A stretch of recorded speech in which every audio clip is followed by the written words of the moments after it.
The goal of this class is really to teach you the mechanics of the single serpent weave. The concept behind this is to do a Black Lives Matter belt tab, hence why we are using the black and the yellow. For this belt tab, you should have 4 strands of black at 1.5 yards long, 1 strand of black at 2 yards long, 3 strands of yellow at 1.5 yards long each. These strands have all been attached with what's called a lark's head knot. So between the first and second sets of black strands, you're going to take your loop, pass it over the ring through the middle, bring that around and underneath, and then you're going to take the tail of your strands and pass them through the center of the loop. And when you pull on the bottom of those strands, that should pull nice and tight, and you should get this little sort of U shape.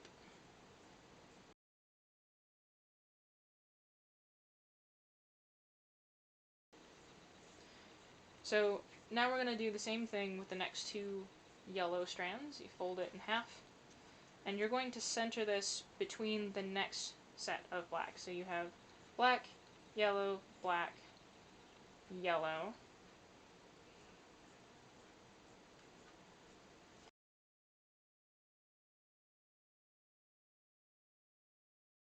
And then the last yellow is going to go between that last pair of black strands. So your final pattern should be double black, double yellow, double black, double yellow, double black, double yellow, double black. And so next what you're going to do, put your fingers at the edge of your knots and push them all together. Squeeze them toward the center knot. Bring them in nice and tight. At this point you also want to tighten the lark's head knot, which you do by holding the ring tightly.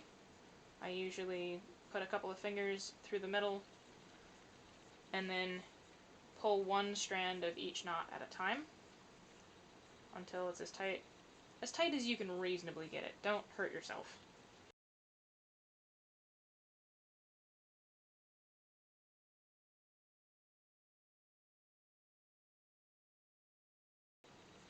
For your long strand, what you're going to do, we're going to tie a lark's head knot, but we're only going to use the last couple of inches. So instead of folding it in half, take the end, fold it over just a few inches from the end. And we'll tie a lark's head knot.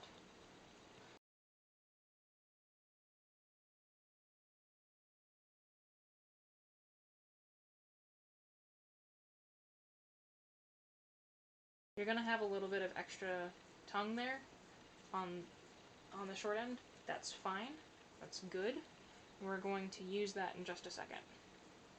And now you're going to turn the ring over in your hand. So we're going to look at the back of this knot, and we're going to cut it maybe 1/4 inch or so long, and we're going to melt it, and then we're going to fold it and squish it.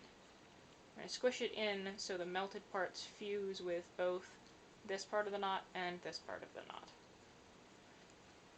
At this time, I recommend moving your working strand knot away from the rest of it. You don't want to accidentally melt any of this other cord.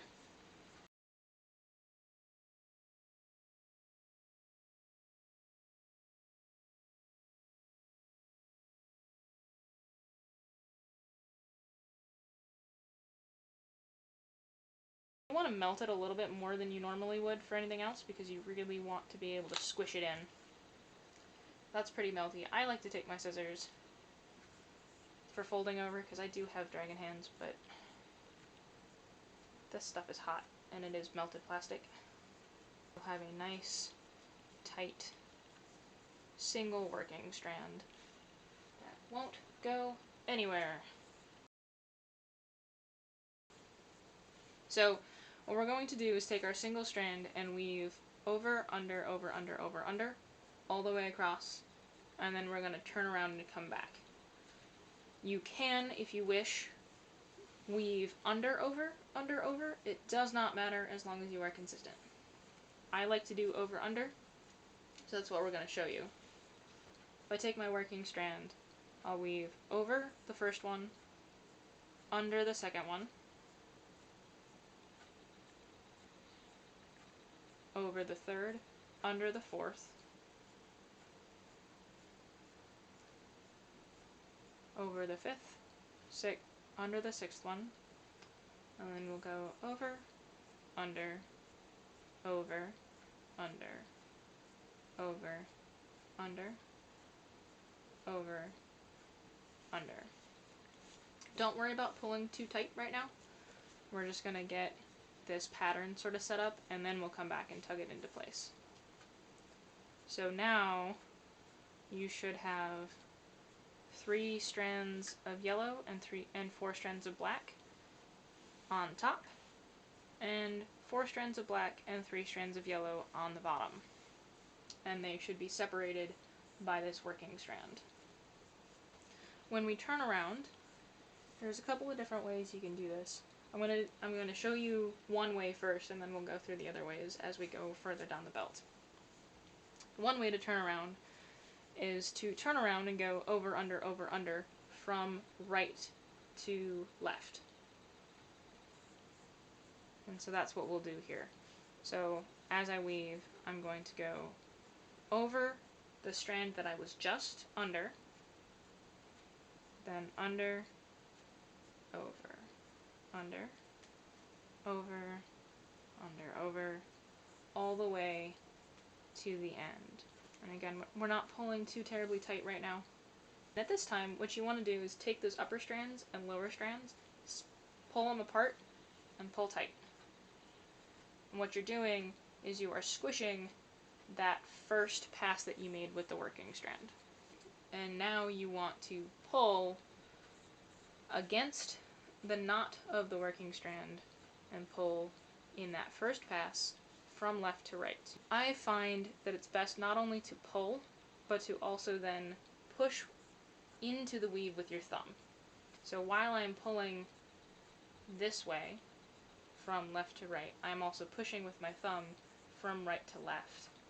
Because if you just pull, you're going to find that the left side, the part that is connected most closely to the piece that you're pulling from, is going to get tighter than the side that you are actually tugging at. And to create balanced tension, you want to push in with your thumb as well. And once you've done that, you can pull the loose end, the working end, of your working strand tight. So we're going to close this loop here. Don't pull it super tight yet, but do pull it most of the way. So now we're going to weave over under like we did the first time, from left to right.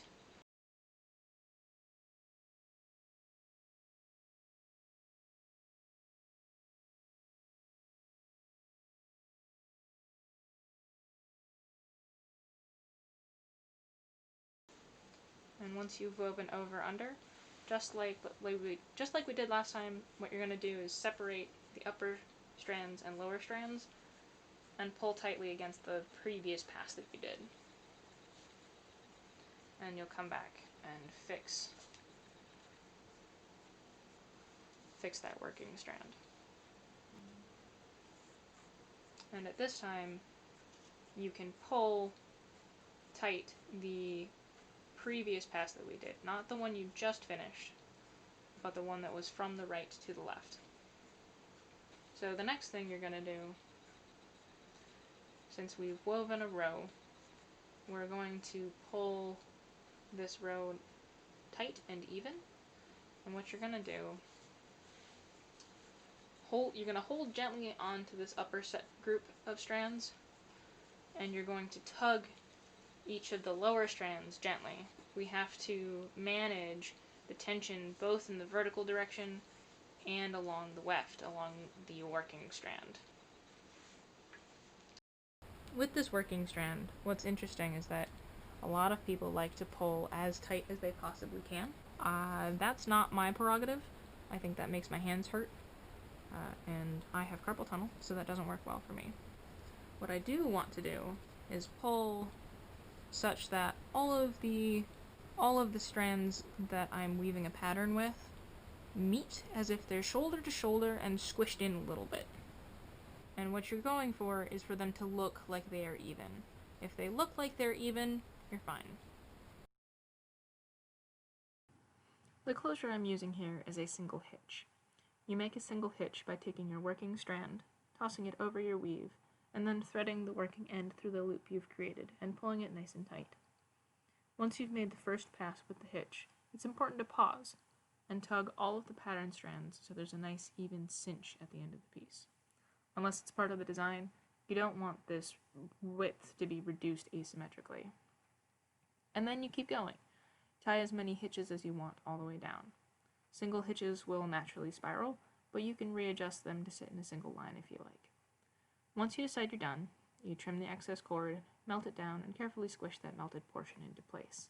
You can leave the melted portion to cool into a rounded blob, and that can look okay, but I prefer the squishing method for security. The next step is to clean up the tail, which I'll do with simple overhand knots. These I will also trim, melt, and flatten. Once all the tail knots are done, the piece is finished.